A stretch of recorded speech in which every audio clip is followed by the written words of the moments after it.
Secunderabad cantonment లో అభివృద్ధి పనుల కోసం నిధులు వెచ్చించేందుకు కేంద్రం అంగీకరించింది. 303 కోట్ల రూపాయల ఖర్చు చేసేందుకు అంగీకరించినట్టు రక్షణ మంత్రి రాజ్నాథ్ సింగ్ వెల్లడించారు. కంటోన్మెంట్ భూములను తీసుకుని కేంద్ర ప్రభుత్వ కన్సాలిడేటెడ్ ఫండ్ ఆఫ్ ఇండియా అకౌంట్కు పరిహారం జమ చేయాలన్నారు. ఎలివేటెడ్ కారిడార్ల కోసం కంటోన్మెంట్ భూములను హెచ్ఎండిఏకు బదిలీ చేయనున్నారు. నిధులను పూర్తిగా కంటోన్మెంట్ ప్రజలకు మౌలిక వసతుల మెరుగు కోసం మాత్రమే ఖర్చు చేయాలని రక్షణ మంత్రి ఆదేశించారు. నిధులు ఖర్చు చేసేందుకు అంగీకరించిన రాజ్నాథ్ కు కేంద్ర మంత్రి కిషన్ రెడ్డి ధన్యవాదాలు తెలిపారు. సికింద్రాబాద్ కంటోన్మెంట్ లో అభివృద్ధి పనుల కోసం నిధులు వెచ్చించేందుకు కేంద్రం అంగీకరించింది. 303 కోట్ల రూపాయల ఖర్చు చేసేందుకు అంగీకరించినట్టు రక్షణ మంత్రి రాజ్నాథ్ సింగ్ వెల్లడించారు.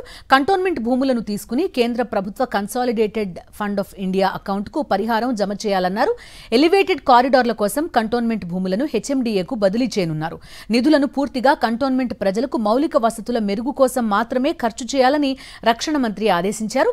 నిధులు ఖర్చు చేసేందుకు అంగీకరించిన రాజ్నాథ్ కు కేంద్ర మంత్రి కిషన్ రెడ్డి ధన్యవాదాలు తెలిపారు.